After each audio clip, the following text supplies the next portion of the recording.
مثنوی شریف میں مولانا روم فرماتے ہیں جنت البقیع آپ نے سنا ہوگا قبرستان مدینے کا. مدینے کے قبرستان میں رات کے وقت ایک بوڑھا آدمی 80 سال کا جو بانسری بجاتا تھا اور اسی سے پیسہ کماتا تھا. اس کی بانسری میں بڑی اچھی لے تھی, بڑی سر اچھی تھی, لوگ سنتے تھے اور پیسے دیتے تھے. لیکن بڑھاپے میں جب سانس پھولنے لگ جاتی ہے, ہانپنے لگ جاتا ہے, سانس نہیں ٹھہرتی, تو بانسری کیسے بجتی؟ اس کی لے ٹوٹ جاتی, لہجے بدل جاتے.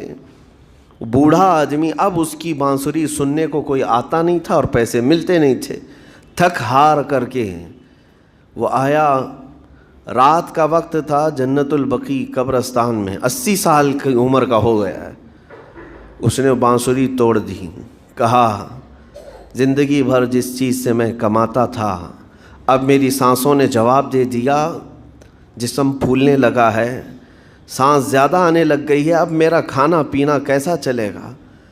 خیر ارحم الراحمین ہوں تو تیرا ہی بندہ, میرے اہل و عیال نہیں, میرے رشتہ دار نہیں. مجھے اگر تو بھوکا مارنا ہے تو اسی قبرستان میں مار دے, یا اگر میری زندگی باقی ہے تو میرے رزق کا انتظام کر دے.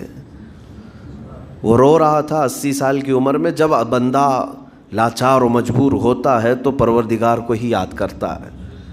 جانتے ہیں عمر ابن خطاب رضی اللہ تعالیٰ عنہ امیر المومنین مسجد نبوی میں تھے اور ان کی آنکھ لگی تھی. خواب میں رسول پاک صلی اللہ تعالیٰ علیہ وسلم تشریف لائے. کہا عمر اللہ کا حکم ہے جنت البقیع میں جاؤ, ایک بھوکا آدمی کھڑا ہے, اپنے گھر سے کھانا لے جاؤ اور اس کی ضرورت کا انتظام کرو. نیند کھلی تو آپ نے دیکھا اللہ کے حبیب صلی اللہ علیہ وسلم کی طرف سے حکم آیا اور رب ذوالجلال کا حکم ہے. گھر سے عمدہ کھانا لیا, توشادان لے کر کے, کچھ مال و متاع بھی لے کر قبرستان میں گئے. ڈھونڈا کون ہے یہاں پر, تو دیکھا کہ ایک ہانپتا کانپتا ہوا 80 سال کا بوڑھا روتا ہوا نظر آیا. امیر المومنین اپنے ہاتھ میں توشادان لے کر اس کے قریب گئے. کہا تو بھوکا ہے؟ کہا ہاں بھوکا ہوں. بیٹھ چل میں تجھے کھلاتا ہوں. دسترخوان بچھا کر اسے اپنے ہاتھوں سے کھلایا اور اسے اپنی ضرورت کے مطابق جو ضروریات تھیں اس کی ضرورت کے مطابق وہ ساری چیزیں دی. وہ بوڑھا پوچھتا ہے آپ کون ہیں؟ حضرت عمر فاروق نے کہا میں عمر ابن خطاب ہوں. وہ ڈر گیا. حضرت عمر سے کون نہیں ڈرتا تھا کہ کہیں یہ کھلا پلا کر کے مجھے کوڑے نہ ماریں کہ زندگی بھر بانسری بجانے والا آج پکڑا گیا ہے, ہاں آج مجھے یہ سزا نہ دے دے. وہ کانپنے لگا. کہا کہ آپ یہاں کیسے؟ حضرت امیر المومنین کہتے ہیں میں خود نہیں آیا, مجھے اللہ کے رسول نے بھیجا اور رب تبارک و تعالیٰ کا حکم آیا تھا کہ تو بھوکا ہے اور تو نے رزق مانگا ہے اور مجھے تیرے رزق دے کر کے بھیجا گیا ہے. وہ چیخ مار کر کے گر پڑا زمین پر اور رونے لگا اپنے ہاتھ پھیلا کر. کہا سچ فرمایا مولا تو ارحم الراحمین ہے. 80 سال تجھ سے دور بھاگتا رہا, ایک بار کیا تجھے میں نے پکارا, تو نے وقت کے امیر المومنین کو کھانا دے کر بھیج دیا. اللہ رب العزت کی بارگاہ میں نا امیدی اور مایوسی جو شیطان لاتا ہے اس سے بندے بھٹک جاتے ہیں, بہک جاتے ہیں, انہیں توبہ کی توفیق بھی نہیں ملتی. اسی لیے میرا مولا فرماتا انا عند ظن عبدی بی, رب تعالیٰ فرماتا میرا بندہ میرے بارے میں جیسا گمان کرتا ہے میں اس کے ساتھ ویسا سلوک کرتا ہوں. تم کیا گمان کرتے ہو؟ وہ سخت پکڑ کرے گا, ابھی مار ڈالے گا. وہ غفار ہے, قہار ہے, جبار ہے, لیکن ساتھ میں وہ ستار بھی ہے, وہ رحمان بھی ہے, رحیم بھی ہے. اگر رب تبارک و تعالیٰ ہر چیز پر پکڑ کرتا تو ہمارا تو جینا ہی نہیں تھا. یہاں پر اتنے گناہ ہو چکے. اور وہ رب تعالیٰ فرماتا وسعت رحمتی کل شیء, میری رحمت نے ہر چیز کو گھیر رکھا ہے. اللہ رب العزت بندوں کو معاف کرنے کا اظہار زیادہ فرماتا ہے. اور جانتے ہیں آپ گناہ جب عام ہوتے ہیں, میں آپ کو اپنے گھر کی بات بتا دوں. میرے گھر میں آپ 4 دن کے مہمان بن کر کے آئے ہیں. کبھی میری کھڑکی توڑ رہے ہیں, کبھی دروازہ توڑ رہے ہیں, کبھی ہمارے گھر کے برتن پٹک رہے ہیں, کبھی فرشی اکھاڑ رہے ہیں. کب تک برداشت کروں گا؟ آپ کو نکال کر باہر کر دیں گے، مہمان نہیں، یہ بلا ہو گئی ہے، گھر سارا اجاڑ رہا ہے۔ ایک چیز پر چھوڑ دیا جائے، دو چیز پر چھوڑ دیا جائے، یہ انسانوں کی فطرت ہے، انسانوں کی فطرت۔ لیکن رب کائنات اپنی کائنات میں ہم بندوں کو اتارا ہے، ہم نے کیا نہیں بگاڑا اس نے؟ اپنے گناہوں سے اس کی زمین کو لال کر دیا، ہاں اس کی نافرمانی سے ہم نے اس کائنات کے رنگ کو بدل دیا۔ کھلے عام گناہ، ننگا پن، بے حیائی، عیاشی، سب کچھ ہوتا رہا۔ اس کی کائنات ہے، اس کی زمین ہے، اس کی سلطنت ہے۔ اور ان گناہوں کی وجہ سے جانتے ہیں آپ، سمندر اللہ کی بارگاہ میں عرض کرتا ہے کہ مولا تو مجھے اجازت دے دے، میں ایسی طغیانی لاؤں گا کہ یہ سب ہلاک ہو جائیں گے۔ ہوائیں اللہ سے اجازت مانگتی ہیں، تو مجھے شدت دے دے، میں اتنا تیز اڑاؤں گی کہ ان کے پرخچے اڑ جائیں۔ لیکن جانتے ہو اللہ کی طرف سے جواب کیا آتا ہے؟ سمندر کو بھی رب تعالیٰ فرماتا ہے، ہواؤں کو بھی کہتا ہے رب تعالیٰ رک جاؤ، میں میرے بندوں کے انتظار میں ہوں، میرے بندوں کی توبہ کے انتظار میں ہوں کہ میرے بندے میرے پاس لوٹ آئیں گے۔ اسی لیے اللہ کے حبیب صلی اللہ تعالیٰ علیہ وسلم ارشاد فرماتے ہیں، اللہ تعالیٰ کو سب سے زیادہ خوشی کس بات کی ہوتی ہے جانتے ہیں؟ رب تعالیٰ اپنے بندوں سے کب خوش ہوتا ہے؟ مثال دے کر کے میرے آقا نے فرمایا، مثال دے کر سمجھایا، صحرا میں، ڈیزرٹ میں ریتیلے میدان ہوتے ہیں، اس کا سفر بڑا ڈینجر ہوتا ہے۔ آج بھی ڈیزرٹ ہیں بہت سارے، سہارا ڈیزرٹ کا نام سنا ہوگا آپ نے۔ ہم گئے ہیں 200-250 کلومیٹر تک آپ چلتے رہو گاڑی، نہ ایک درخت نظر آتا ہے، نہ پہاڑ نظر آتا ہے، نہ گھر نظر آتا ہے، کچھ بھی نہیں۔ اس طرف میدان ریت کا اور آسمان لگا ہوا دکھتا ہے، ادھر بھی آسمان، تنہا ہم اکیلے نظر آتے رہتے ہیں۔ صحرا کا جو سفر ہوتا ہے بہت کٹھن ہوتا ہے۔ نبی پاک صلی اللہ تعالیٰ علیہ وسلم مثال دیتے ہوئے ارشاد فرماتے، ایک بندہ اپنی اونٹنی لے کر، اس پہ ساز و سامان لے کر کھانے پینے کا صحرا کے سفر پر تھا، اور صحرا میں کھانا پانی بہت مقدار میں لی جاتی ہے کیونکہ کچھ ملتا نہیں، اور جلد سے جلد وہاں سے سفر گزار کر کے آنا۔ ایک بار اگر راستہ بھٹک گیا موت ہو جاتی، وہاں پہ راستہ ملے گا نہیں، جس طرف بھی جاؤ تو لگے گا سیدھا ہی چل رہا ہوں، ڈائریکشن ہی نہیں پتہ ہوتے صحرا میں۔ حضور پاک صلی اللہ علیہ وسلم فرماتے ہیں، ایک بندہ صحرا کے سفر میں اپنی اونٹنی کے ساتھ ساز و سامان لے کر سفر پر تھا، بیچ راستے میں اسے نیند آئی، سویا، سو کر کے اٹھا تو دیکھا اس کی اونٹنی ساز و سامان کے ساتھ غائب ہے، صحرا میں، بیچ صحرا میں۔ اب جو سواری تھی وہ غائب ہے، کھانا پانی تھا وہ غائب ہے، کچھ نہیں ہے ساتھ میں۔ گھبرا گیا، پریشان ہوا، اپنی اونٹنی کو ڈھونڈتا ڈھونڈتا تھک گیا، کبھی ادھر کبھی ادھر، کبھی ادھر کبھی ادھر، ہر جگہ کہیں کوئی نشان نظر نہ آئے۔ اور جب سواری نہیں ہے تو اب کئی 100 کلومیٹر کا بغیر کھانے پینے کے کیسے سفر کرتا؟ تھک ہار کر کے دوسرا دن ہو کہ تیسرا دن ہو، ایک جگہ وہ بندہ سو گیا، پھر سے سو گیا، اب راستہ بھی نہیں ملتا۔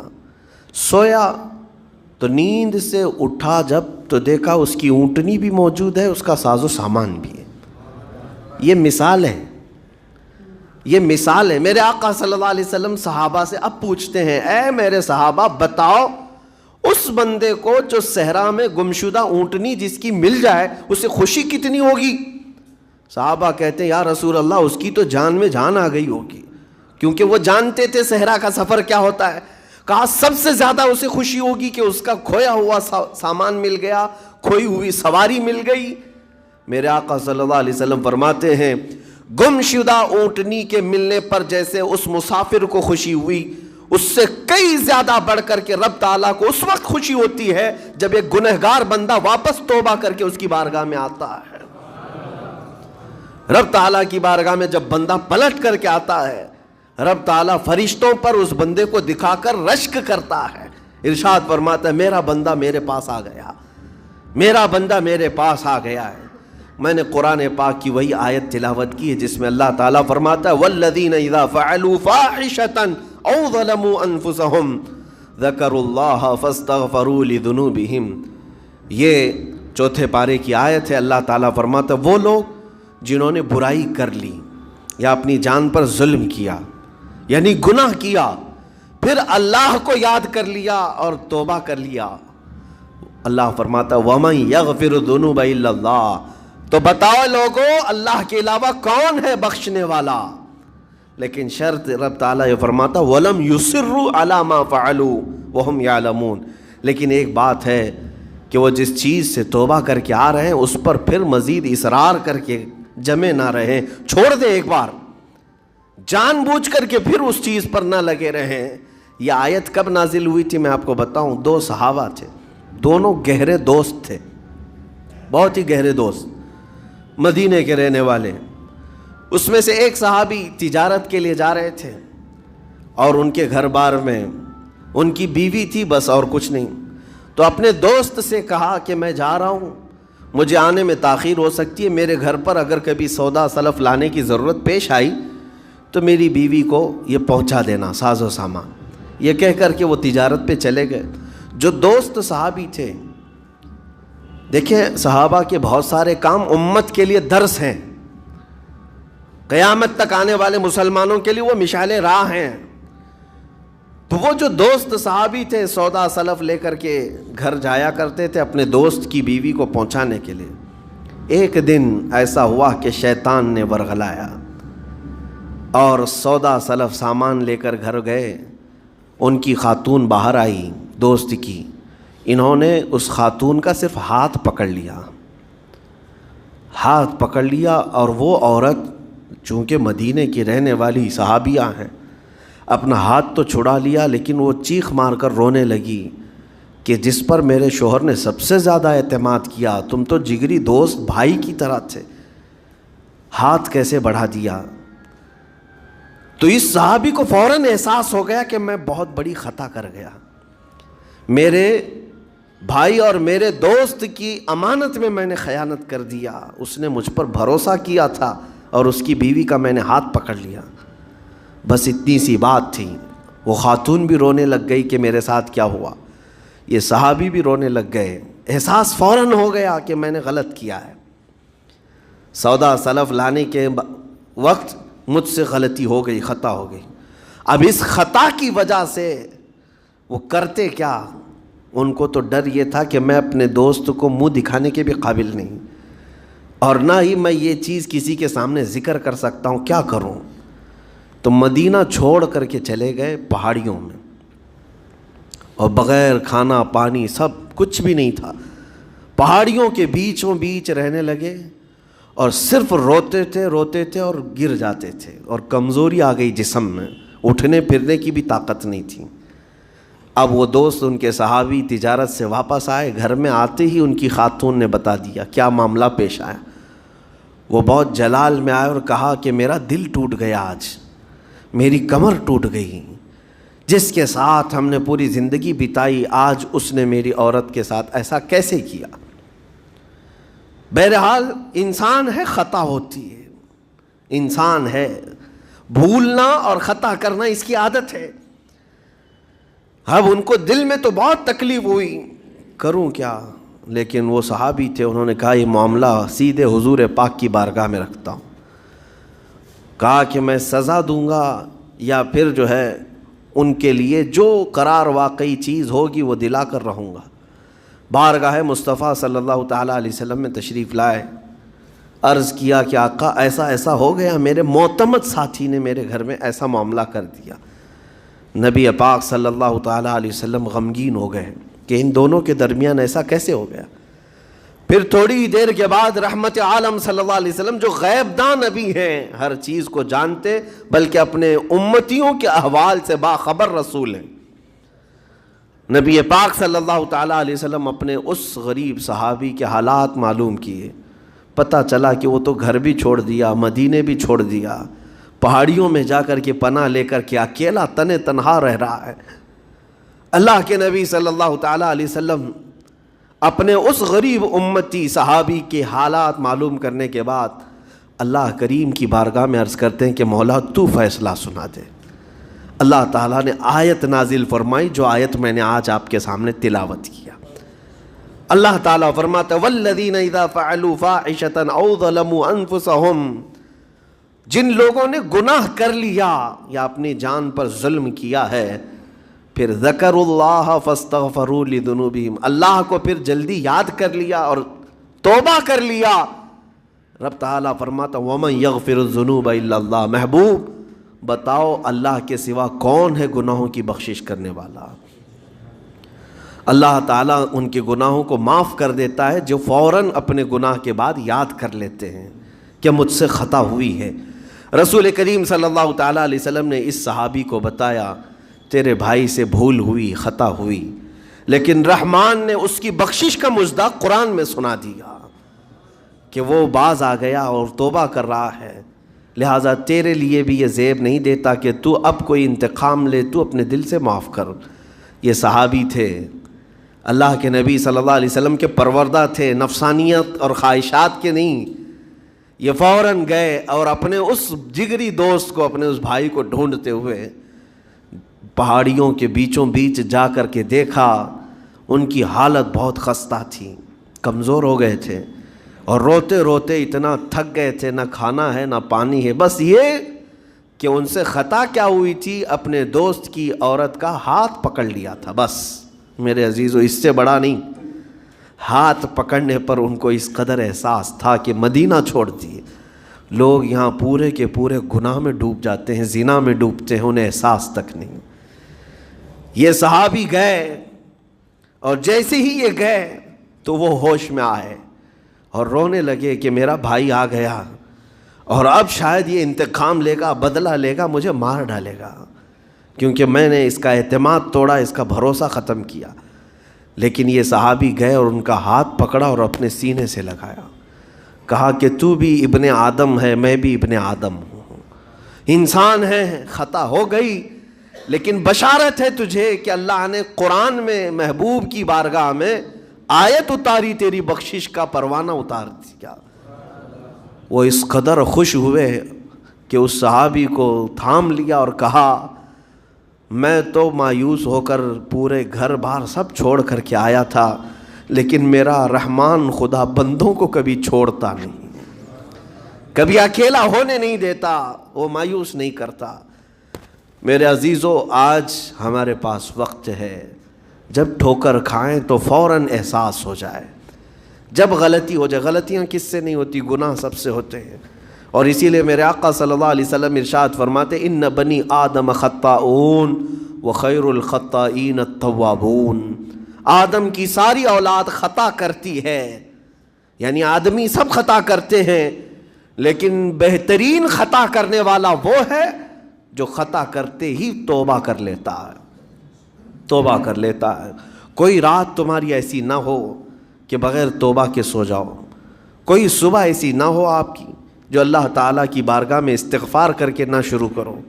ہر دن توبہ کرو، ہر دن اللہ کریم کی بارگاہ میں استغفار کرو۔ اور قرآن کی ایک آیت میں آپ کو یہ بھی بتا دوں، 9ویں پارے سورہ انفال کی آیت ہے، اللہ تعالیٰ فرماتا ہے وَمَا كَانَ اللَّهُ لِيُعَذِّبَهُمْ وَأَنْتَ فِيهِمْ وَمَا كَانَ اللَّهُ مُعَذِّبَهُمْ وَهُمْ يَسْتَغْفِرُونَ۔ اللہ فرماتا ہے اس امت پر اللہ عذاب ویسا نازل نہیں کرے گا جیسے پہلی امتوں پر آتا تھا۔ اس کی وجہ یہ ہے، پہلی وجہ یہ ہے کہ ان کے بیچ میں میرا محبوب آرام کر رہا ہے، رسول پاک صلی اللہ علیہ وسلم۔ دوسری ایک وجہ رب تعالیٰ فرماتا ہے وَمَا كَانَ اللَّهُ مُعَذِّبَهُمْ وَهُمْ يَسْتَغْفِرُونَ، جب تک لوگ اللہ کی بارگاہ میں استغفار کرتے رہیں گے، استغفر اللہ ربی من کل ذنب واتوب الیہ، جب تک استغفار کرتے رہیں گے، اللہ فرماتا ہے اس قوم پر اللہ عذاب نہیں نازل کرتا۔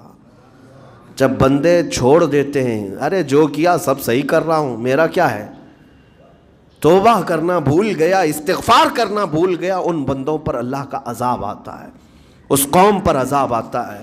اسی لیے میں کہتا ہوں میرے عزیزو، خطائیں سب سے ہیں، ہمارے دامن کے اندر کیا کیا ہے وہ ہمیں معلوم ہے، ہمارے پروردگار کو بہت سارے راز ایسے ہیں جو اس نے چھپا رکھا ہے، بندوں کے اوپر پردہ ڈال رکھا ہے، اتنی باتیں کہ اگر وہ پردہ اٹھا دے تو لوگ رشتہ داروں کے سامنے بیٹھنے کے بھی قابل نہیں رہیں، ماں باپ دیکھ کر گھبرا جائیں گے اور اپنے گھر سے دور کر دیں۔